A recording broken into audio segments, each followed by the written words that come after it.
Nigerian youth unemployment rate is projected to trend around 57% in 2023 and 56% in 2024, according to economic models.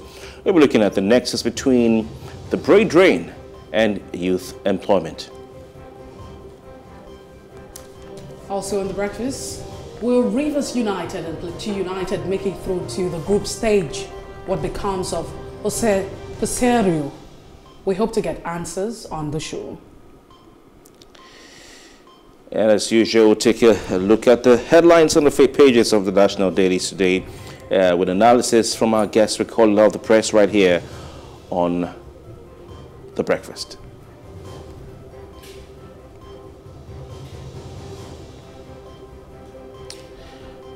All right, it's the ultimate edition of The Breakfast right here on PlusTvAfrica. It's great to be back with you. My name is Kofi Bartels. We're reaching you live from the studios on Victoria Island, Lagos. The rains have gone down a little bit, so we're not worried if there'll be a flood when we're done with the program. You're welcome. I am Messi Boko. It's good to be back on your screen this Friday morning. All right, Messi has just decided to take all the shine off me today. I'm not sure. I don't know, man. I think the guys in the control room should do something to make me at least look a bit better. Yeah. All right, Messi. I trust you had a good night. It's another day of Giorgio right here on the program. I think we'll start off with our trending segment as usual to look at what has been trending on social space, you know, and then of course we'll bring it on air. The first one happens to be a user-generated video that was shared online showing mothers, nursing mothers at the Lagos State University Teaching Hospital who were allegedly thrown out of the wards by hospital authorities. It's an allegation.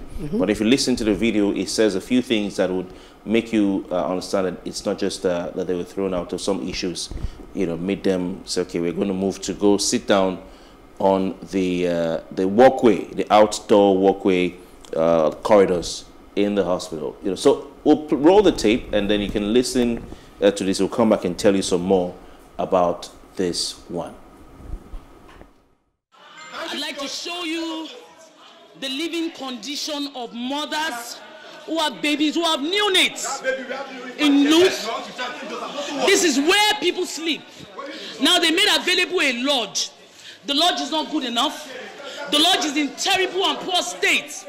And as of this morning, mothers were thrown out without prior notice, without anything. So we're going to post this. This is the reason why I want this to go viral as much as possible. Repost, tag anybody you know. It just shows that the common man in Nigeria cannot get good health care. Why then are we spending so much money? Some of us in the past 4 weeks, we spent over ₦1 million on our babies, and then they throw us out without notice. This is what happens. This is LUTH. This is the federal government hospital, LUTH. This is what it looks like. This is where people sleep. Mothers who just had babies. This is where they sleep. This is the situation. This is the situation. This is the current situation. This is the current situation of this country. A country where we are treated like animals in our own homes. So yes, we're taking the fight to those that matter. When we were fighting for NSAS, we didn't know, obviously a lot of people don't understand. The health system in this country has deteriorated. All right, so I think the video says it all. Mercy, what are your thoughts on this? You think you first brought this to our attention yesterday. And that's because, you know, it was also being put out by another, you know, media station who actually, you know, carried this out. And, you know, the essence was just to put this out, really. We understand that in our country, if you look at it, there's been a lot about the president every other time going out to seek medical attention, including those who are contesting, you know, for political offices, especially at the presidential. And this is happening in Lagos. It's a federal institution. That hospital is a federal institution. And so you have federal hospitals across the entire country. And generally speaking, whether or not it's federal or the state government institution, there seem to be a lot that they have in common. Mismanagement, the fact that, you know, the facilities and what have you is nothing to write home about. We're still here talking about the same issue. First, I'd like to say that we're hoping the investigations will be carried out, you know, to ascertain whether, you know, this is actually something, I mean, investigate and get to the root of this, what really transpired. But looking at that video, and of course the person who was narrating, the user who was, you know, narrating the circumstance surrounding it, you could feel the passion, the anger, and I mean, without even having to understand what would happen, how do you subject people to, you know, on the corridors? But once upon a time, the same hospital has been involved in, you know, some sort of allegation of not remitting, you know, funds to the government, taxes to the federal government. We're looking at 1.2 billion naira at a time, and that's really, you know, something to talk about. Some people say there's a gap in terms of financial regulation, who monitors implementation. I mean, in all of this, it just shows us what we need to do, what we constantly talk about. It's not anything to write home about. I mean, it looks very demeaning. These people have homes and houses, so you come to a hospital, you have a child you need to cater for, and then apparently you have a baby, and there's no way you're going to leave the child all by themselves. Even if you have an adult, you still need to be by their side. How do you now not have enough facilities and amenities, you know, to cater for these persons? We know that over time, we look at the budgetary allocation, it's still part of the problem. How much is being allocated to the health sector? Have we been able to meet the benchmark that's been recommended? And if we even look at the fact that we say, okay, yes, the budgetary allocation does not even meet the standard, it's not enough because we're not allocating enough to the health sector. But even with the, you know, mega allocation, or, you know, the lean resources that's allocated to the sector, is that really release of fund? Because another thing to say, okay, you've budgeted XYZ for a particular sector. Have we been able to even release that amount? What's the level of implementation? You don't want to talk about the corruption within the system, because over time, there's been corruption with the MDAs and all of that. We have, you know, there needs to be a total overhaul. We can continue like this and expect a different result. I mean, it would be tagged as madness. To be very honest, we need to do better as a people. Health is very important, and if you look at the health of a nation, if you look at, you know, the fact that people cannot pay for services. She also mentioned the fact that if you look at it, some persons have paid over $1 million just to care for their babies. I think that we need to sit back and fix the health sector without, as much as we're hoping that this particular, you know, allegation or video would be investigated and then we'll get to the letter. Well, where's humanity? How do people just get to that point where they have to, you know, did they voluntarily say they want to be on the corridors and the paths, being exposed to other, you know, issues and troubles, which will bring them back to the hospital? We need to do better as a country. We can't continue like this, and I hope that things would actually be different. So it's quite unfortunate, and we're here saying, hey, we hope that the relevant authorities would investigate this situation, and of course a positive result should be gotten. We need to do better. We need to improve in every ramification. Let's get to a point where we fix, you know, the hospitals, that people no longer, including those who are governors, president, and what have you, don't have to move away from Nigeria to seek medical attention and care. That's because we have the facilities, we have the infrastructure. Because if you look around the entire country, most of the federal hospitals, I mean, if not all, nothing really to write home about in terms of, I mean, these are institutions where you say operations are being going, you have some maybe medical procedures that have been observed, and then there'll be power outage. Maybe there's no blood in the blood bank. There's a lot that goes on. We can't continue like this and expect that we can compete. And so for those who cannot afford, you know, to take their kids and their wards or themselves outside of the country, what becomes of them when we have a hospital? If we understand what it means that health is wealth, then we will pay attention, you know, to the infrastructure in the health sector. All right, Mercy, I looked, you know, did some searching, you know, just before I came on air this morning, and it seems that the video is from 2020, and that the university authorities, that's talking about Lagos State University Teaching Hospital, had put out a statement regarding that that video, which I'd like to read. And this also goes to, you know, I think it's something that the Instagram account, you know, which I won't really describe as a news outfit, but it's an Instagram account, you know, created by an individual. You know, when they share these things, they also need to do some search. You know, they put it out, I think, yesterday, but I am not sure if this is the one from 2020, because the story from 2020 sounds so similar. And if it's the one from 2020, then the account should have to take it down because a lot of people are talking about it. If it's not the one from 2020, then the organization will have to do respond to that video allegation. But in the year 2020, the chief medical director of LUTH, Lagos State University Teaching Hospital, Idiaraba, Professor Chris Body, I don't know if he's still the one there, provided reasons why some members, mothers and babies, were evacuated to a corridor at the hospital. He said, quote, the attention of LUTH management has been drawn to a video posted online by a lady to malign our hospital. I'm just reading his words now. By a lady to malign our hospital. It says, quote, the video, excuse me, is a total misrepresentation of the event that happened yesterday. The video was posted by a social media obsessed individual who hid her face. These are the words of the CMD, I think, yes. It says, yesterday, November 25, 2020, we had some challenges with the place where mothers stay. The place is also houses a creche illegally attached to it. We needed to evacuate the creche to create more space for mothers to stay. Neonatologists have even syndicated some money to improve and expand the place for the comfort of the mothers. There was a challenge during the evacuation of the creche. The attention of LUTH management was called to this. The chairman, medical advisory committee, the head of neonatology unit, and her team members went immediately to the place to clarify issues. The creche was evacuated and mothers were left in the building. So this is what he said. He said the lady who posted the video and other mothers were aware of the efforts of management, and it was therefore a surprise to see the video online.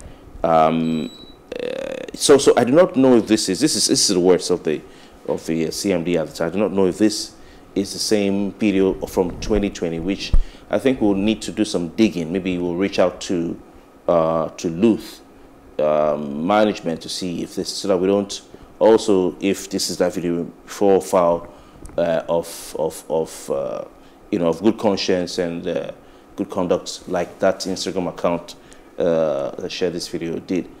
I think it's important for people to put things like this out so that they bring attention to the public to things like this. But we don't want to also be doing the wrong thing. So we'll reach out to these LUTH to find out if this is recent, but if it is recent, then of course it's something that we need to dig deeper into, and not just take the words of what the hospital will be saying.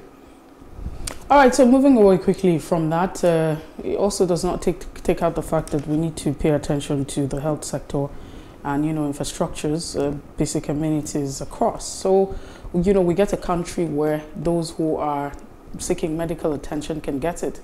And then, not that you have the governors, president, and those who have the resources moving away from the country to seek medical attention outside. It doesn't make sense. We're hoping that we will get people outside of the country to come in and seek medical attention. But quickly, there's also another video we're going to be rolling. We'll roll this tape quickly, and when we come back, we'll have the conversation. It's an insult to mention Funke Akindele in my presence. That's what the APC presidential candidate Bola Ahmed Tinubu is quoted to say. Let's quickly roll the tape. We'll be right back.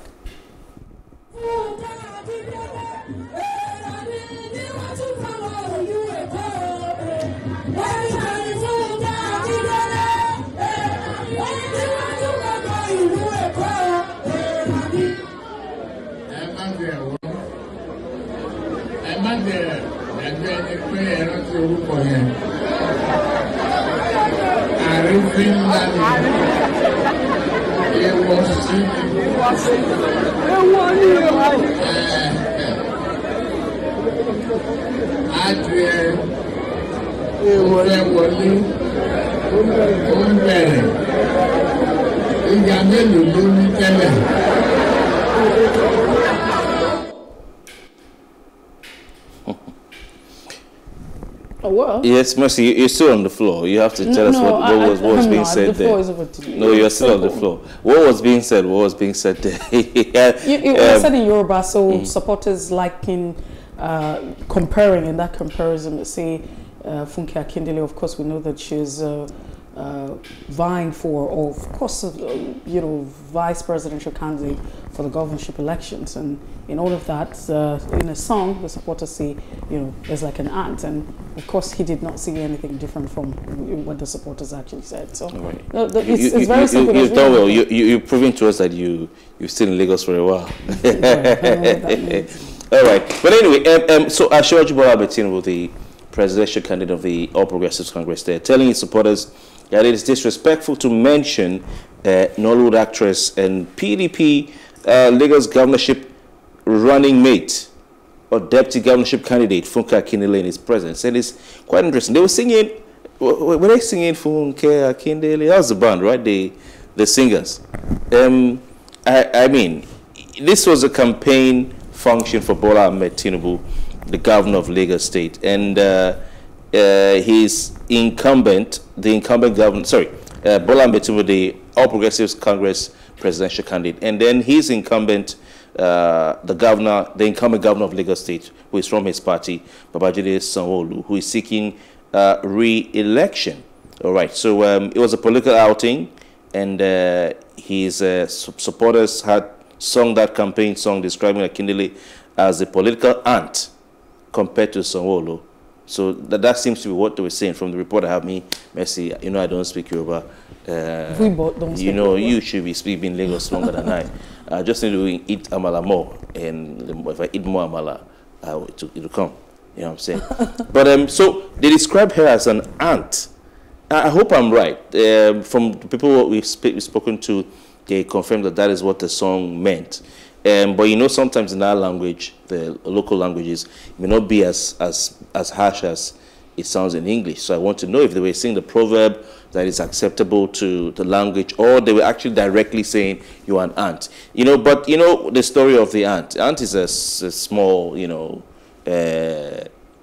insect. It's a very little insect. You know, they want to punish you in biology class. They'll tell you to look for the heart of the ant. You know, dissect the ant. You can't do that. You know, so probably the supporters were trying to do the normal thing, which was to show loyalty, show working, praise the man by saying Funke Akindele is small compared to Sanwo-Olu.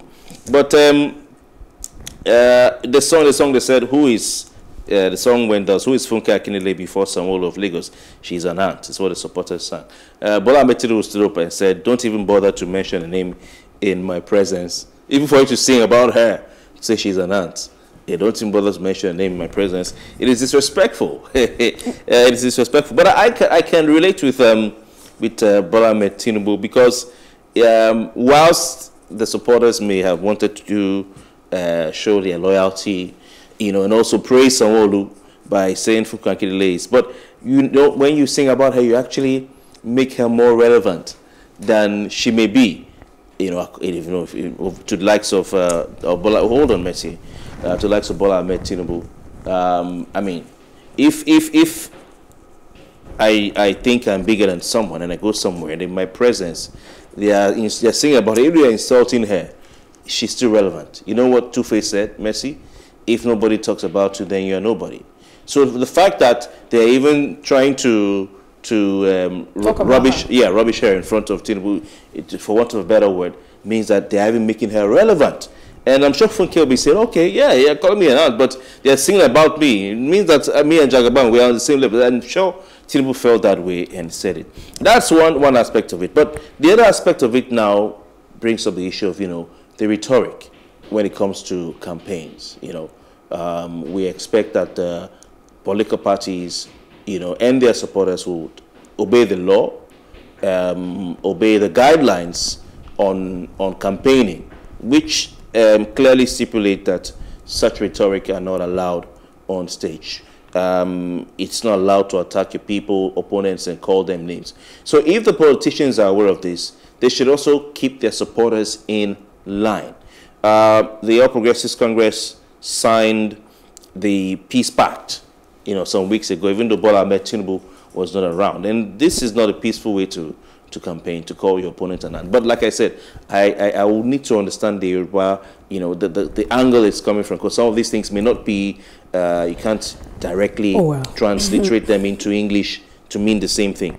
You know, but if it is exactly like saying in English, you're an ant, then of course, maybe another word should be used. Don't describe someone as an animal. No, but you understand, you know, the law of comparison. And in comparison, at the end of the day, it might not exactly say that you're an ant, but just to say there's an interpretation to say that, hey, if you look at an ant as small, in that sense, because we think that the ant is small, but it's probably just to pass the message that in my presence, you can't mention her when it comes to politics. If you look at his experience over time. I know, but if I were to approach you, you know, if I want to say something to you, Mercy, and I call you, an ant, I'm sure you find that disrespectful.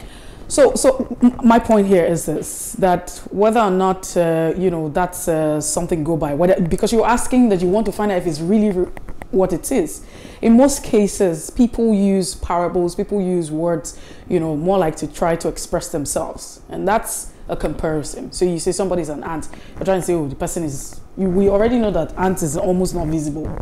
You know the characteristics of an ant, apart from the fact that they're, you know, the work in unity, there are a lot of it about them.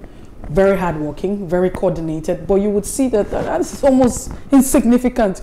You would really find them. There's some tiny stuff right there. And that's what it is, because if you compare it, but you see, it's the kind of politics that we practice. It's what we are, and we're thinking that we need to move away.